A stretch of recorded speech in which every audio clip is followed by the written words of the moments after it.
Hallo, liebe Leute, alles klar bei euch? Oi pessoal, tudo bom com vocês? Me ausentei, mas já voltei porque não posso perder a oportunidade de me posicionar e expressar a minha indignação e preocupação com a escalada do extremismo religioso político nesse país.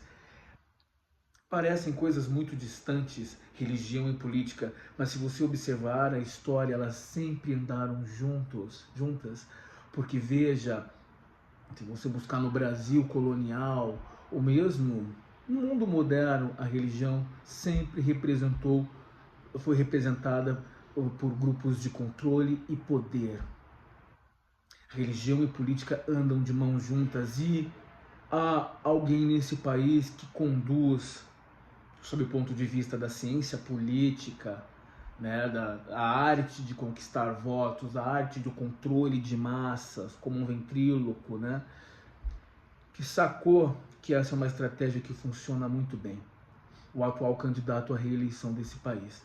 Então a estratégia dele é introjetar, é impor uma agenda política com base na religião, no extremismo de ideias, nesse tensionamento constante e eleger um inimigo. Né? Essa agenda se propõe à defesa da moral, da família, dos bons costumes. Mas recentemente vazou áudios do então ministro da Educação distribuindo propinas para pastores evangélicos, amando, segundo ele mesmo relata nos áudios, do então presidente da República. É uma agenda extremista, é uma agenda radical, baseada no culto à personalidade, baseada na imagem e no carisma dessas pessoas. Nós temos nos polos dois populistas, um à extrema direita e um à esquerda. Não diria que seja extrema esquerda no caso, não diria. Mas há algo em comum com os temas que a gente vem abordando aqui. Eu não quero que você pense que eu vou abordar política aqui, tá? Esse vai ser um tema transversal, porque ele tem tudo a ver com o que a gente tanto aborda com relação a radicalismos, a extremismos, a noções muito estabelecidas, ao fanatismo. Isso é uma doença, cara. E as pessoas se fanatizam sem perceber. Quando você já está doente. Você se torna irascível, beligerante, inflexível, radical, você só fala disso, vai para um bar tomar uma cerveja, fala disso, vai no mercado, vai não sei, vai trabalhar, incomoda todo mundo. Isso é doença. É óbvio que é uma doença. Nós temos uma sociedade ultra polarizada, mas veja algo em comum entre religião e política. Nessa estratégia política que se desenha no país, que é essa promiscuidade entre religião e política. Eleger um inimigo. A religião te ensina, cuidado com o diabo, venha para nós que nós te protegemos dele. Um ser invisível, que influencia as pessoas no ouvidinho, que manda seus emissários, que estão por toda parte, é uma guerra espiritual, cuide-se, proteja. Entretanto, você olha para todo lado, mas não vê o diabo, né? A gente sabe que o bem e o mal habitam em nós. Nós somos essa dualidade, essa complexidade, né? E aí depende do que você vai dar vazão. Mas isso, essa alegoria que foi criada aqui no Ocidente, né, com base na retórica ocidental, ela é uma projeção do ser humano. Né? E aqui eu estou pegando ali Spinoza, né, de como ele vê Deus, né?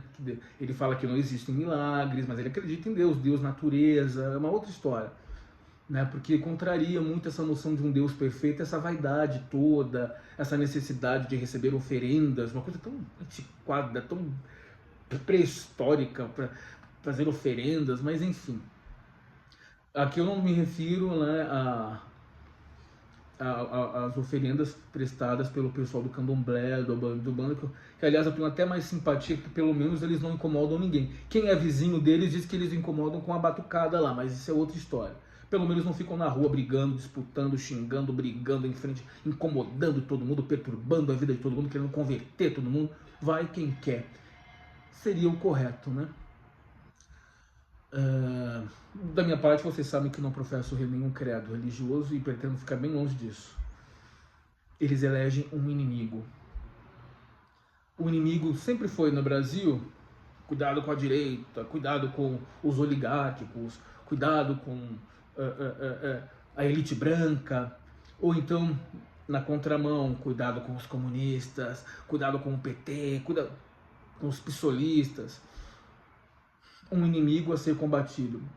Entenda, é uma disputa eleitoral, é necessário que haja um mínimo de respeito, o mínimo de harmonia entre as pessoas. Olha o tensionamento que estão criando nesse país, onde nós estamos, para onde estamos caminhando. Olha a escalada desse comportamento violento, refratário, resistente. Uma mulher... Olha, é interessante isso. Na eleição de 2018, todos aqueles fatos pretéritos de 2013, manifestações, eu fui em todas, porque eu era um ser muito mais idealista do que eu sou hoje. O que eu fazia? Eu não queria ser levado, né? Então, a primeira coisa que eu fiz, aliás, não foi a primeira, mas foi uma das coisas que eu fiz, foi para a Universidade de São Paulo, a mais tradicional universidade do Brasil, né? Uma das mais tradicionais da América Latina, e me matriculei num curso extensivo de Ciências Políticas, com um grande professor, Clóvis de Barros Filho. Entender, comprei todo o material, comprei os livros, desde Aristóteles, toda a questão dos contratualistas, Locke, Rousseau, Hobbes, enfim, para entender os meandros da sociedade, como funciona a política, porque eu sou apaixonado por política, né? Antes de eu tomar uma decisão, eu ia em manifestações de ambos os lados. Com uma inclinação maior, era ali, logo em seguida você tem a Lava Jato, né? E isso já começava desde o governo Lula, lá com escândalos de corrupção e tal. Uma crise histórica no governo Dilma, provavelmente as mais vultuosas manifestações públicas que já vimos no Brasil, mesmo maiores do que as diretas já, quando da redemocratização do país, né, as pessoas iam às ruas exigindo uma nova constituinte, né? Foi um evento fantástico, né? Eu moro aqui nessa região, onde é o palco dos grandes eventos de São Paulo, as ruas perpendiculares à Avenida Paulista todas tomadas. Foi uma coisa impressionante aquilo. Aí então o presidente da República não se recusou, né? Não ofereceu. O ideal seria ela ter abdicado mesmo, renunciado ao cargo, né? Eis que o processo de um impeachment, Janaína Pascoal, professor Hélio Bicudo e alguém cujo nome me esqueço agora, pessoas idôneas que inclusive integravam, foram petistas, né, em algum momento, exceto a Janaína, que viram que tinha muita coisa errada. O processo de impedimento não é um processo meramente jurídico, somente jurídico, ele é político, porque você outorga a políticos a faculdade de julgar. É óbvio, é evidente que haverá excessos, haverá distorções, porque o político, a arte dele é outra, né? Ele não está preso à lei, né? E mesmo a lei a gente sempre procura a vírgula da lei, porque você tem que trabalhar, né? Quem é operador do direito sabe disso. A gente procura a vírgula, a gente procura sempre uma nova tese. É assim que funciona. E se a gente puder ganhar tempo, principalmente quem trabalha com tributos, quanto mais tempo você ganhar, melhor. Eu não vi argumentos muito muito sólidos da parte do Partido dos Trabalhadores, mas eu reconheço que nossa, eu ia às ruas, eu fazia vídeos, que louco, né? Eu também fui tomado, eu também fui levado. Quando da eleição de 2018, eu votei em Geraldo Alckmin no primeiro turno, porque eu não vi em Bolsonaro um projeto para o Brasil. Não há projeto. Se você, qual é o projeto? Não há. Qual é o projeto para o meio ambiente? Vamos destruir tudo, né? Aliás, ele colocou lá um ministro do meio ambiente, que agora é senador, o Salles, que é advogado de madeireiro. É um absurdo, ninguém está preocupado com o meio ambiente. Né? Enfim. Não havia nada, não havia. Mas ele se cercou de pessoas, ele foi inteligente nisso, que na época gozavam de... eram bem vistas pela sociedade, né? Eram pessoas que, Moro, num ministério importante da justiça, você tinha o Mandetta, eram pessoas idôneas, a própria Janaína se aproximou, né? Janaína Pascoal, né? Se aproximando. Então eram pessoas idôneas. Então eu falei, bom, eu votei em Geraldo Alckmin no primeiro turno, que fez uma campanha lamentável. Segundo turno você tinha o Haddad, né? Capitalizando ali os ativos políticos de Lula, que agora preso, né? Toda aquela parte da prisão de Lula e tal. E eu felicíssimo da vida por uma decisão do STF, né, que a partir de agora, decisão em segunda instância, acabou, não precisa esperar o trânsito em julgado em todas as instâncias, né, e agora já reviraram tudo isso aí. Também o Brasil é essa festa, né, você não se consolida nada, não há segurança para nada, né. Mas enfim, não foi Moro que prendeu, né, foi uma decisão lá da Suprema Corte que autorizou a prisão do Lula, porque do contrário, o Moro era um juiz de primeira instância. Vem o tribunal de segunda instância, não só confirma, mas também exasperou a pena. E é isso, só e o Lula teve sucessivas perdas, mas o STF teve toda aquela questão lá o voto de Minerva foi da Rosa Weber, né? Weber, como dizem os alemães, e alemã ela é, de origem alemã. Uma excelente ministra, tá? Rosa Weber, você vê, né?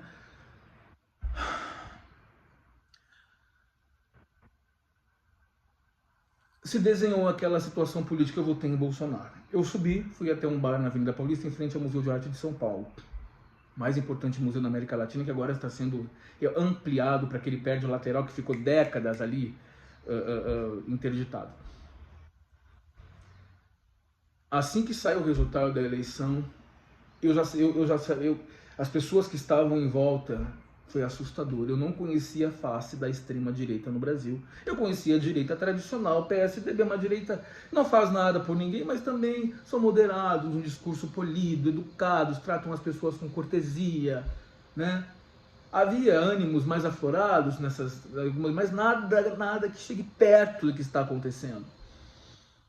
Esse radicalismo, essa tensão toda, né? Esse tensionamento com as instituições, o inimigo não é mais um. O inimigo é Alexandre de Moraes, o inimigo é o STF, o inimigo é o sistema eleitoral no Brasil, o inimigo somos os comunistas. O inimigo. Você que é religioso, você tem medo do diabo, não tem?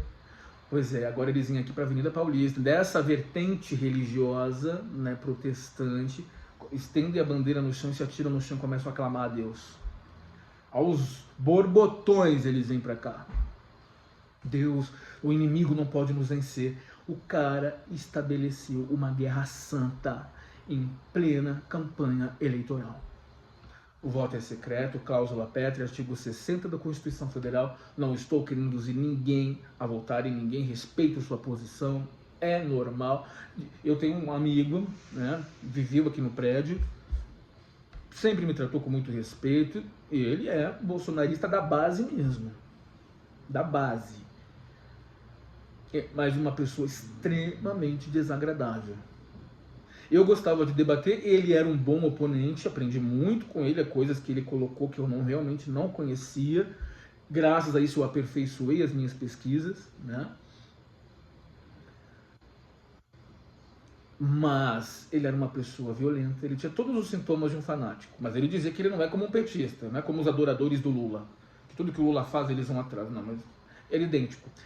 Esses grupos extremados, o fanático, esse fanatismo que a gente vê na política com uma relação forte com as seitas religiosas, porque é isso que são esses grupos, né? São seitas. Você veja que seita não é só religiosa, a seita pode ser uma milícia política, a seita pode ser um grupo que se organiza para cometer crimes, por exemplo, ou um grupo que tem uma filosofia, não faz mal a ninguém, mas eles se isolam do mundo, eles acreditam, né, que eles são especiais, enfim, mas vivem fechados. Então tem essa característica, né, de viver numa bolha, né? Veja que vai muito além da religião, e quando você pensa, você já foi levado à arte de conduzir as massas. Fique atento a isso para não ser levado dessa forma, né? É deplorável. Ocorre que dessa semana eu já fiquei indignado porque uma mulher, eu sou vegetariano, vocês sabem disso, sou muito feliz assim. Ela pega um animal, uma veterinária, na fazenda, é um bezerrinho. Ah, mas eu vou comer mesmo, né? É, sabe o que eles fazem? O bezerrinho nasce da mãe, a vaca chora dias e dias atrás do filho. Ela tem que ser constantemente estuprada, porque ela precisa produzir leite, se ela for vaca leiteira. Então, a vaca não produz leite automaticamente, como eu acreditava na infância. Ela tem que ser continuamente estuprada, tá? Então, eles fecundam a vaca para ela parir. Os bezerrinhos são isolados, e colocam amarrados em pequenas jaulas, sem comida, sem nada, só o essencial, um pouquinho de leite, para depois eles serem abatidos. É aquela carninha maciazinha do bezerrinho que você pega lá. A vaca chora. Aquele apresentador Ratinho, só um parênteses aqui, tá? Ele queria comprar fazendas. Ele é arquimilionário, né? Eu nunca assisti o programa dele, claro. Exceto lá na minha infância, que eu gostava de uma baixaria, então eu assistia.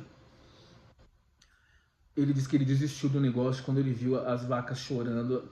Disse que era choro constante, os bezerros. É uma atrocidade. Se você tiver coragem, assista Terráqueos. Assista Terráqueos. Tá no YouTube de graça. Assista. Assista. Aí tem todo um material já da violência que se comete. Se querem matar, que façam isso, por favor, de uma forma que não cause tanto sofrimento. Tá? Essa mulher pega esse bezerrinho lá, alguém segura o bezerro atrás, o bichinho nem força tem. Ela enfia a mão, o pé na cara do bichinho contra o chão e ela queima, marca o rostinho do bichinho com o número 22. A cena é chocante, mas sabe o que mais me chocou? É a expressão do rosto dela. Ela se vira e vai embora assim, ó. Ira, bilis, violência.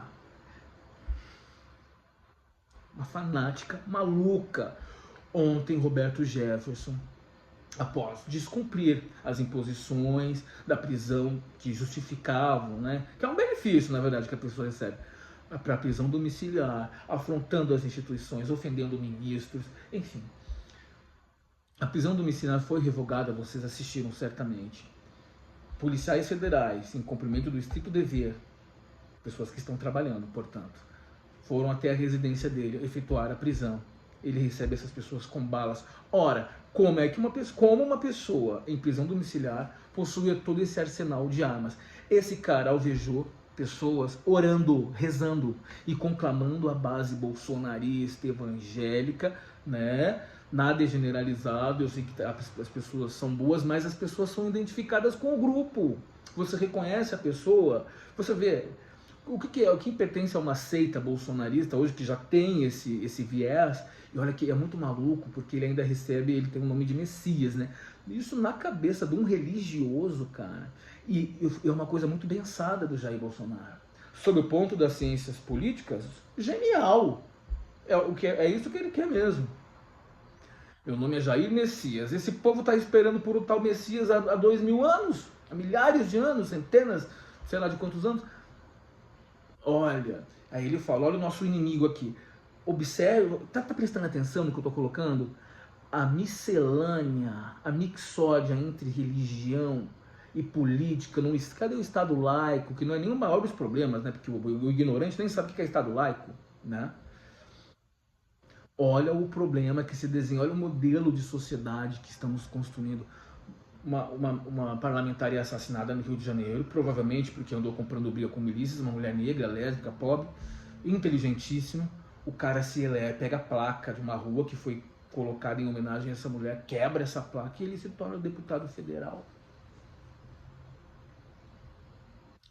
Quando eu votei em Bolsonaro em 2018, do meu lado sentou um cara e falou assim, aqui na Paulista, é isso aí, tem que matar preto mesmo. Eu olhei assustado pro lado, eu e 2 colegas que votamos em Bolsonaro em segundo turno, porque naquela conjuntura não tinha como votar em Haddad, não tinha como. Olhei pro outro lado, a mulher fala assim, eu odeio viado tem que... Como é que ela usa uma palavra pesada, mas não dá para pronunciar aqui, porque a gente não desce tão baixo. Eu falei, o que eu fiz? Aí, mas me chamou mais atenção uma nordestina, de classe média baixa, que passou, eu sei que era nordestina pelo sotaque. Olha o que virou a Avenida Paulista, com uma gentalha batalha, não sei o quê. Porque a Avenida Paulista abre agora aos domingos e aos feriados. Então eles interditram, é proibido passar carros durante o dia. Eu confesso que eu não gosto, porque eu moro aqui. Às vezes eu quero tomar uma cerveja na Paulista, eu não posso, porque é muita gente. Eu não gosto, mas ok. Não vou matar as pessoas, não são as pessoas, tá? É porque é barulhento demais e eu não gosto de aglomerações. Além do que, o número de furtos, assaltos quintuplicou, tá?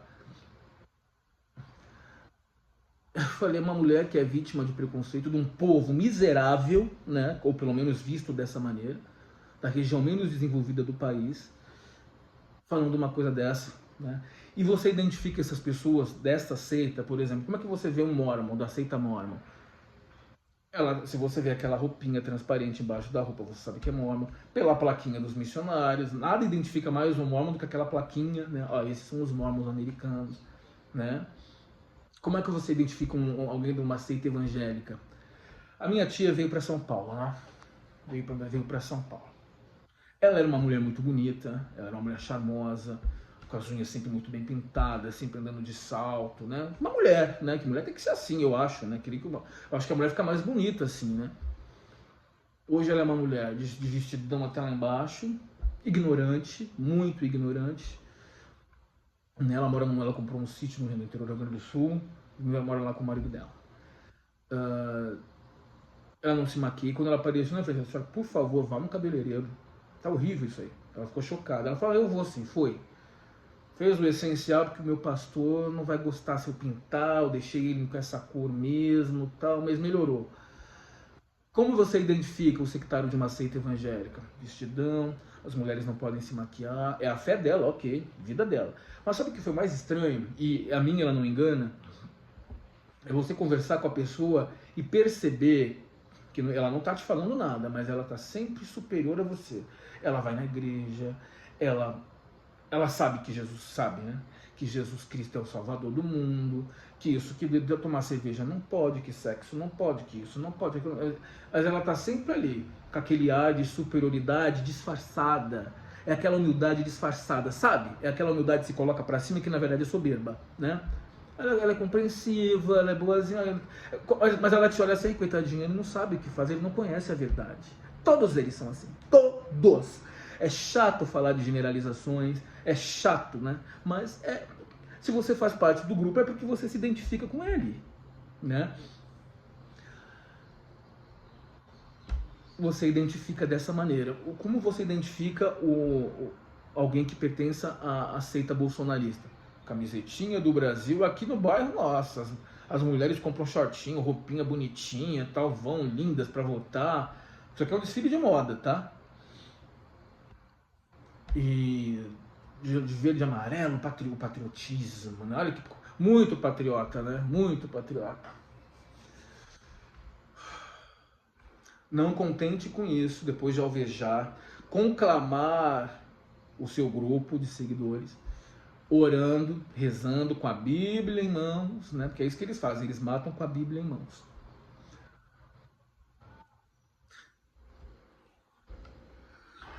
Isso aqui vai virar um Estado Islâmico, cara. Eles já são esse grupo de radicais, hipócritas, claro, que enganam, que manobram essas pessoas, né? Porque são bandidos, gente, são bandidos. Há indícios, há provas, aliás, há provas, né? Pastores evangélicos recebendo propriedade. Áudio do ministro da Educação, áudio, tá ali. Não é especulação. É a prova. É um Estado Islâmico. Essa escalada, eles são relevantes na política. O número de congressistas que professam essa fé cresce a cada eleição. Agendas importantes são barradas, debates importantes são barrados. Democracia não é a ditadura da maioria. A maioria, obviamente, vai vencer aquele que tiver o maior número de votos. Correto, concordo, é fato. Mas democracia, se todos aqui assinamos, subscrevemos o contrato social, entre aspas, porque a gente não assinou nada, a gente pertence, né? A gente simplesmente pertence porque a gente chegou depois. Leia o contrato social de Rousseau, vai ler, vai pesquisar, vai estudar, cara. Vai estudar antes de falar merda. Vai estudar. vai ler, vai entender o que você faz no mundo, porque tá cheio de gente aí com bílis no olhar, mas não sabe o que é comunismo, não sabe o que é fascismo, não sabe nem o que é democracia. Não sabe. Não sabe nem o que faz no mundo, para dizer a verdade, né? Todos precisam ser atendidos em suas necessidades na medida do possível. Não é a ditadura da maioria. Isso é uma sociedade. O dia que esse país começar a pensar como sociedade, não apenas nos direitos reservados de cada um, talvez as coisas mudem. O meu candidato nessa eleição teve 0,5% dos votos. Eu usei um critério muito simples. Escolhi alguém que tivesse curso superior, porque eu não aguento mais ter que votar em soldadinho, semi-analfabeto. Eu não tenho votar em metalúrgico, semi-analfabeto, né? São carismáticos, são experts na arte da política, na arte da manipulação, da enganação, porque a política é uma arte fascinante mesmo, né? Mas eu queria um técnico, eu votei numa pessoa, pasme, havia esse candidato que você certamente não sabe quem é. Graduado em administração em Harvard, com graduação em ciências políticas na Universidade de Paris.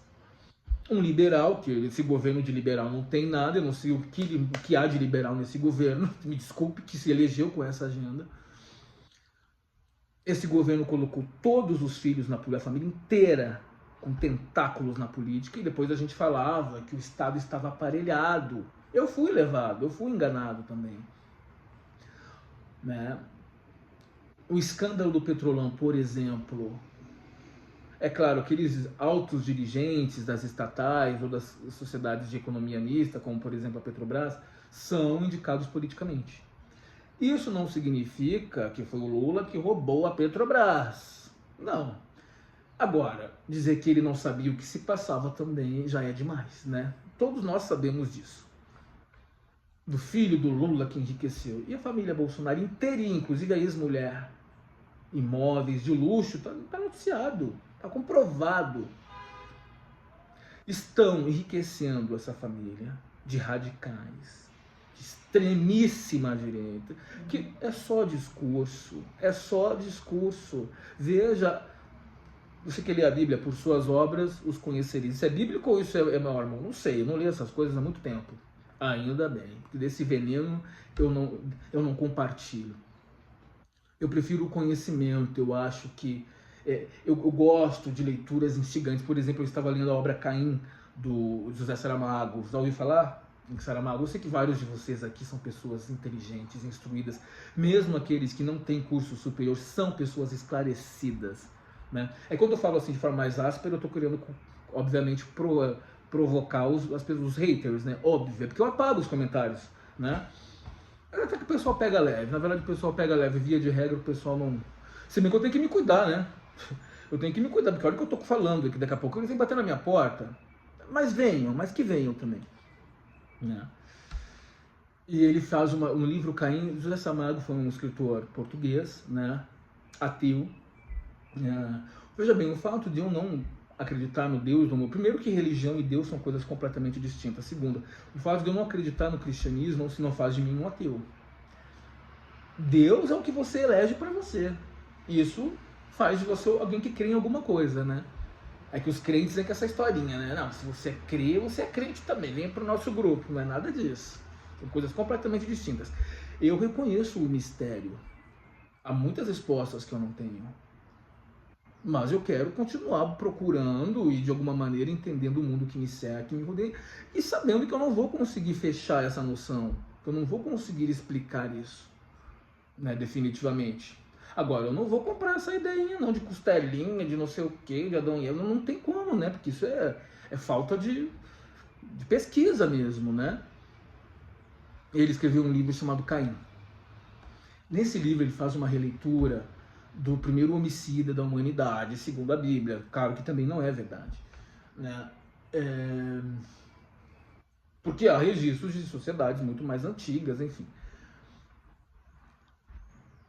E ele fala, peraí, mas está escrito na Bíblia que Caim deu a Deus as oferendas e ele deu o melhor de si, e Deus rejeitou. Ele falou, não, o Abel é legal. O Abel é bacana. O Joseph Smith, quando ele escreve o livro dos Mormons, ele faz uma adaptação dessa história lá com Nefe e Lamã e Lemuel. Nefe e Sam eram bonzinhos, Lamã e Lemuel eram aqueles que reclamavam e são amaldiçoados com a cor da pele negra. Com a cor da pele negra. Você que é negro, você é um alvo desse governo. Cuidado! Eu vivo aqui nessa região, eu sei que esse povo é racista, cara.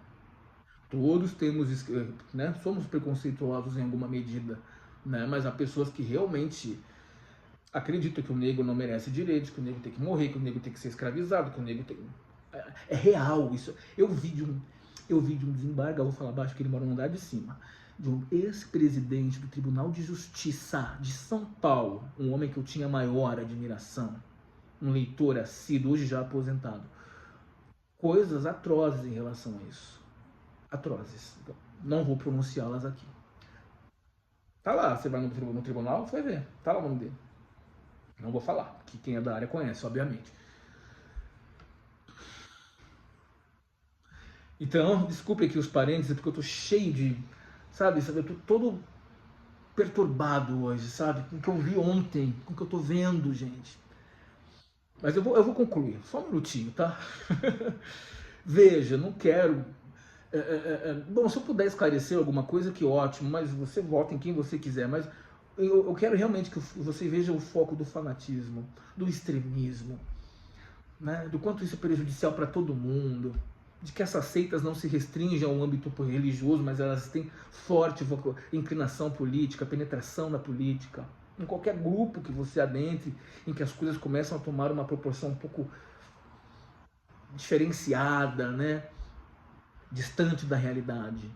Nessa obra do Saramago, então ele questiona, mas se Caim fez as oferendas, deu o melhor de si, por que, que Deus o rejeitou? Então Deus foi o responsável por incitar a ira de Caim. Olha que loucura. É muito louco, né? Para um cara que estuda o evangelismo, né, o bíblico, ele se fica indignado, mas aqui é o Ocidente, a gente tem a liberdade, né, de escrever, de contrapor as ideias.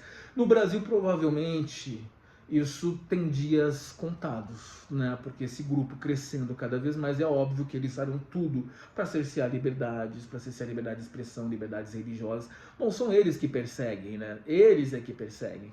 Coloca no YouTube, eu já fiz vídeo sobre isso. A quantidade de pessoas que professam essa vertente religiosa ofendendo pessoas. Perseguindo, ofendendo. Eu nunca vi Mormon fazer isso, eu nunca vi, desculpa. Tá? Então ele diz, peraí, Deus foi o responsável. Daí veio a inveja, a ira, o ciúme. Por isso, então, porque Deus é o Pai, o Criador, ele deveria, na sua... E faz sentido, na sua sapiência, onipotência, ele já conhecia a índole de Caim. Por que não ensinar uma lição a ele? Por que não? Aí você vê a ira de um Deus, né, cruel. Agora você vai ficar marcado para todo ser e a tua semente será maldita. Isso é amor. A mãe, o filho é bandido marginal, matou 10 na rua, ela vai na cadeia visitar a mãe, levar a comida pro filho dela.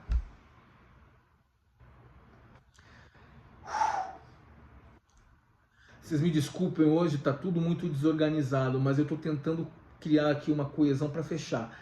Não satisfeitos com o que fez ontem Roberto Jefferson, rezando, uma Bíblia na mão, simbolicamente, orando, e vamos matar todo mundo porque nós somos emissários de Deus. Depois eu fui no YouTube ver os vídeos e os comentários. Os comentários eram de bolsonaristas, porque tá lá a marca da seita, né, que agora eles se apropriaram da camisa verde e amarela, né, que é lamentável, né, porque eles se dizem patriotas. Continue firme, você tá certo, oramos por você, irmão, contra o inimigo. Olha o inimigo vindo. Nosso inimigo não irá nos vencer, eles não podem vencer. Andressa Urach soltou um vídeo. Andressa Urach fez atrocidade, não tem nada a ver com a vida dela, né? Ela é de Juí, essa guria lá é de Juí. Cidade onde minha primeira infância, né? Parte da minha primeira infância apareceu em Juí, interior do Rio Grande do Sul. Fez atrocidades, drogada, né? Se bem que até aí, ó, se ela tá fazendo mal só a ela, o problema é dela, não tem nada a ver com isso. Mas é um pouco chocante, né? Porque tá cheio de gente aí que mata, rouba, estupra criancinha, estupra animal, faz barbaridades, vai para a igreja, agora minha consciência está limpa, porque todos os meus pecados ficaram nas águas, eu não sabia. Ah, não? Você não sabe que isso é errado? Que não é, numa vida em sociedade, não é correto esse tipo de coisa?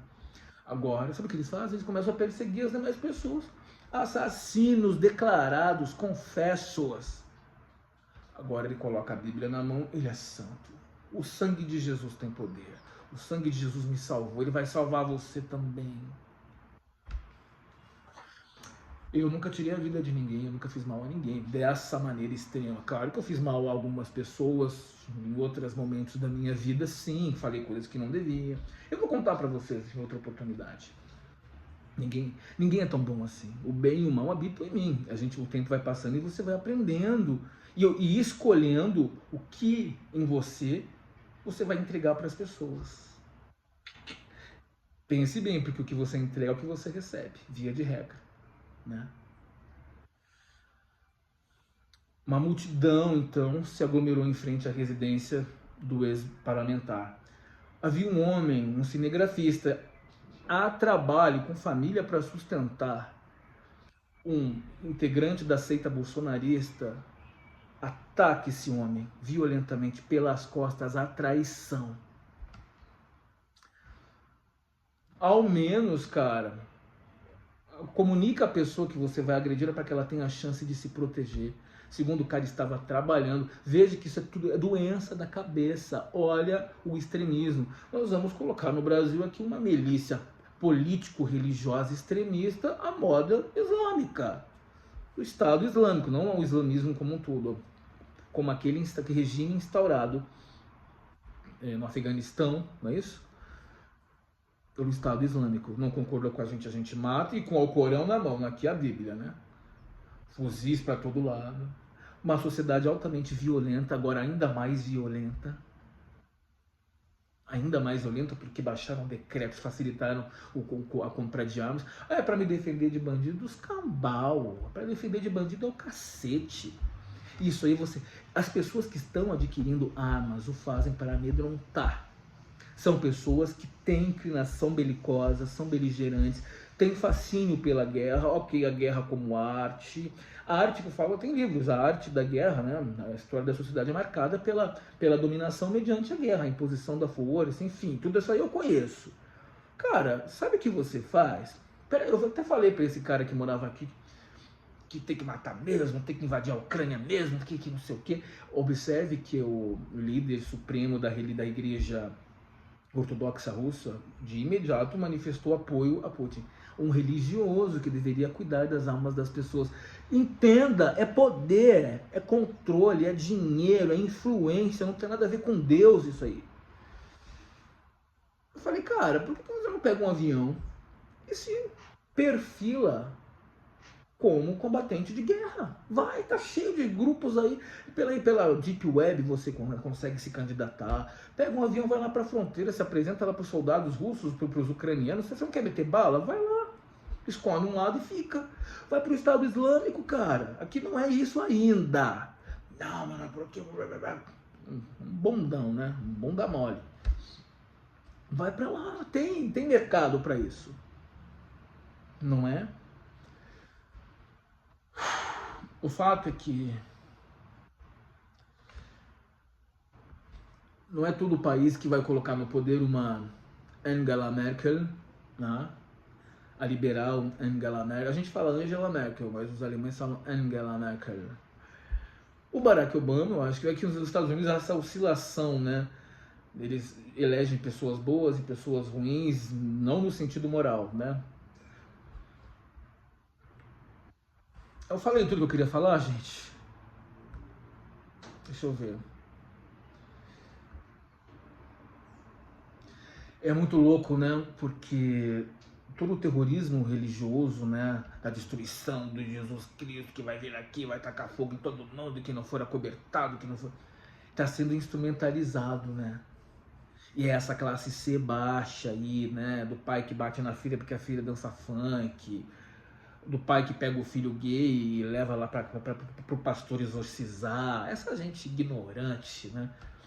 Mas não é só ignorância, tem a ver também com aquilo que você se identifica, né? É, é isso, eu vou parar por aqui,